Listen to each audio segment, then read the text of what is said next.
So we've been praying for maybe 4 or 5 years now, me, my friends, my pastors, for my family. And if I could sit down with my Muslim family, look them in the eyes without yelling, without debating, without the generations of hurt boiling up into this moment, that whenever I speak the name of Jesus, it's not an instant turnoff because of who they are and what their identity is, and I could just speak from the deepest part of me, I would say so much. And it's been hard to do that for me because I've been the youngest of the family. And so when I was the first one to convert, to follow Christ, to lay everything down, it was something that came with so much hurt that they felt so much disappointment in themselves that they thought that they failed me as parents, that I robbed them of the chance of discipleship. And the truth is I know I disappointed them. I know I confused them. And I know that for some of my family members, they feel like I've betrayed everything that we've ever stood for. And so I want to make this a formal letter. This is some of the thoughts and the feelings that I've had as the loving youngest son to my Muslim family, because before they write me off forever, I just need them to hear this. And so these are the things that I wish I could talk to them about. These are the things that I want to talk to them about, and that in Jesus' name I will have that opportunity to when the timing comes. And the first thing was that I didn't leave Islam to hurt you guys. Like my family, you guys think I did this to rebel, to be different, to erase my culture, my roots, and my bloodline. But the truth is I didn't walk away from our religion and culture because I stopped loving you guys as a family. Like I walked away because I started hearing a voice inside of me that I couldn't ignore anymore. One that came in dreams, one that came in visions, one that was showing up in the most radical ways in my life that was so loud. The thing about a calling is that it comes in so loud that you can't ignore it. And it was a voice that didn't just come from YouTube, that didn't come from my fraternity brothers, that didn't come from the girls I was dating, it didn't come from the West. My dad always tells me that he wished he had the chance to go back to Pakistan so that we would have never felt this pain of me leaving. It didn't come from doubt or anger. It came from Jesus. And I didn't go looking for him. I was happy with you guys. I loved you guys. I loved the community. I loved the big house we had. I loved what we were doing with our careers and our wealth and our family. But Jesus found me in the middle of my mess, in the middle of my striving, in the middle of my perfectionism, in the middle of me trying to be the perfect Muslim son, just like you did, Dad, who could carry his legacy on his back. And he broke me with love and he said, this is not your responsibility. Come to me and I will give you rest, not of your own accord. And Dad, when I see you laboring 16 hours a day sometimes, it pains me because I know this rest is what you need. And I wish Islam was true. I wish Islam would give you that rest that you crave so deeply that when you hit your bed at night, your body hurts. I didn't want this. Like, do you understand that, Dad and Mom? Like, I tried so hard to stay Muslim. I fought for it. I defended it. I studied every argument. I read every scholar. I read all the hadith. I read every single book. I wanted it to win. I needed it to win because this was not even about me. It was about you guys. But if I had the chance to sit down with my family, I would tell them that I couldn't lie to myself anymore. And that I need you guys to look in the mirror too. Because do you think this is all we're meant for? As the Khan family, this is all we're really meant to do. Because the truth was this. The crucifixion happened. The Quran could not hold under the same scrutiny that the Bible did. And Muhammad's life didn't reflect the holiness of God like Jesus's did.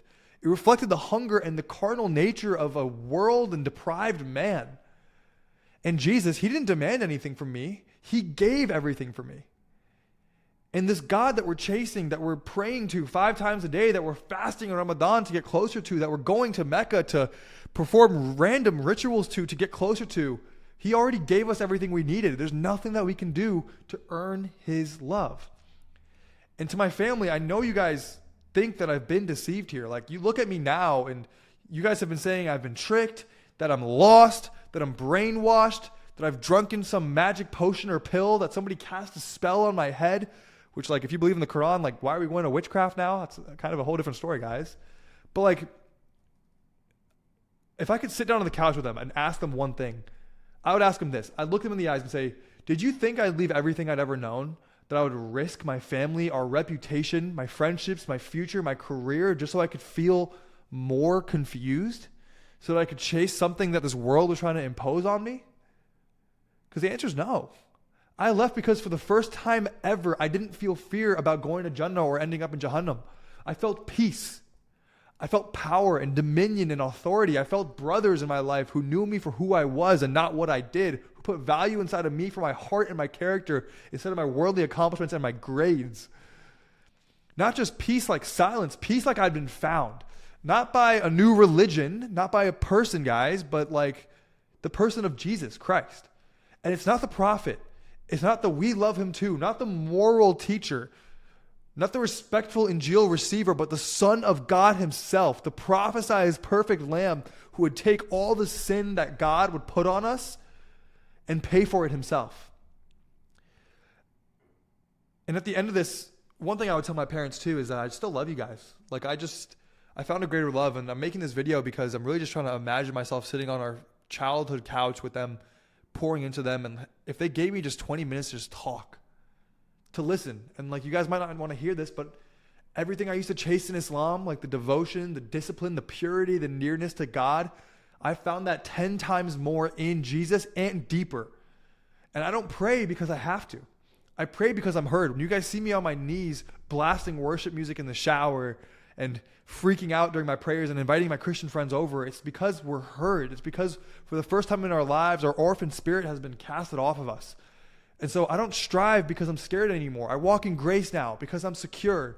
And I'm not trying to prove anything to you right now, guys. Like, I'm just trying to say, I love you from the bottom of my heart as a lost prodigal son. I love you so much.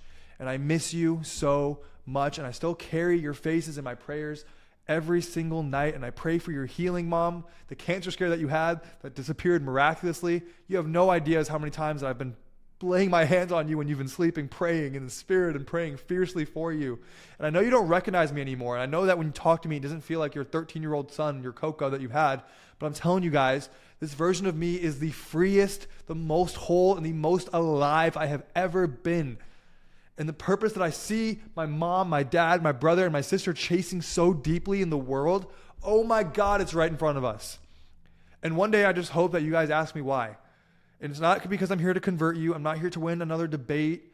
But if there ever comes a day where you guys, as my family, sit on your bed and you wonder why I left, and you wonder why I doubled down for years on this, and that despite all the crying and the tears and the pain, why I left, and why I would give all this family up, and why you guys built so much and how I could just push it away, the businesses that my dad wanted me to inherit for him, and why I never turned back, just don't ask Google.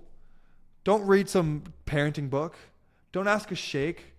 Ask me, because I sit with you as your son, as your brother, as your child, as your friend, and I would tell you everything.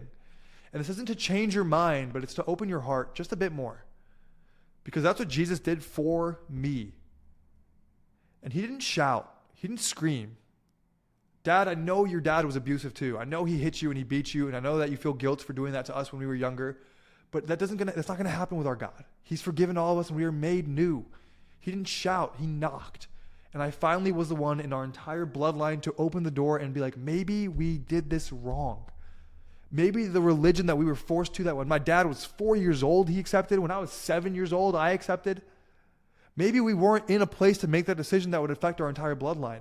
And maybe the devil has a grip on so many people in this world through performance and anger and money and wealth and gossip that it feels like the end, that we're just here and we're doomed. And Allah, we can't wait to see you. But I want you guys to know, like, this is just the beginning.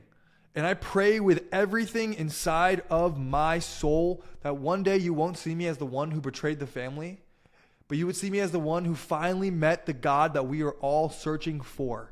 And his name is Jesus Christ. And he's worth everything that I left behind. He's worth everything we've built and 100 million times more, and one more than that. Because the businesses, the relationships, the performance, the worldly achievement, the strain that we're putting on our body, the performance, the depression, the anxiety, the fearful nature of us not even being able to talk to our own family, the way that we're building relationships not built on God anymore, the way that our faith is wavering is not meant to happen. That's not who we're designed to be. And the Muslim people, not just us as a family, but us as a culture, have this internal inheritance that we are not receiving. And we're not receiving it because of the culture and the fear and how it's been spread by the sword. And because every time we go to the imams who are supposed to be our spiritual leaders, we realize that they're just some 27-year-old dude who's just been brainwashed himself. And that he's not once questioned himself. And we need to start doing this with a veracity of honesty. And like, it's insane that we're so smart in so many ways, but when it comes to our faith, we're ignorant. And so if I could sit down with my family one more time, I would just say, Let's pull our head out of the sand right now. And let's read the book together. I will disciple us. I will read Bible studies. And I have the same faith that I had back in college when I first converted, that if we can find out whether it's a logical or emotional block that's stopping us from receiving Christ, if we can sit as a family and work through that, I will try my absolute best to reflect the love of Jesus into and unto and through this family and do it with my entire heart. And I will labor endlessly if you guys just give me the chance. I've been doing it when you have not been watching, but if you guys can see this and hear me and talk to me about this, I will give it my whole life. I love you guys so much. I want to pray out on this one. Heavenly Father, we thank you so much for revealing yourself to us. I pray deeply and fervently and powerfully over the Muslim families, the ones that have lost connection with their sons and daughters who have found you, Christ. God, I pray right now that it is time to heal, that it is time to go back to our families and heal them in the same way that we have. So give us the strength, give us the dominion and the authority, and let the Holy Spirit move in our families in ways that we have never seen before. Let the opportunities come up, let the questions be asked, and let us be informed and knowledgeable in your word and your scripture and through the love of Jesus Christ so that we may be able to answer them. God, I also pray that we are met with believers, the body of Christ, Lord, that we are not taking this burden upon ourselves, but the body of Christ is with us and within us and helping us labor. God, I see dinner tables and prayer tables and lunches where Muslim people are met with the body of Christ, with our friends and family. And those dinner tables right now, we pray angels and the blood of Jesus over those conversations so that they may be felt, so that they may be heard, and those will be the times of discipleships. So guys, invite your friends over. Invite your believer friends over and let them disciple your family. I've been doing it, and it's been work that I've been trying for years that happens in a day. I love you guys. I'll see you in the next video.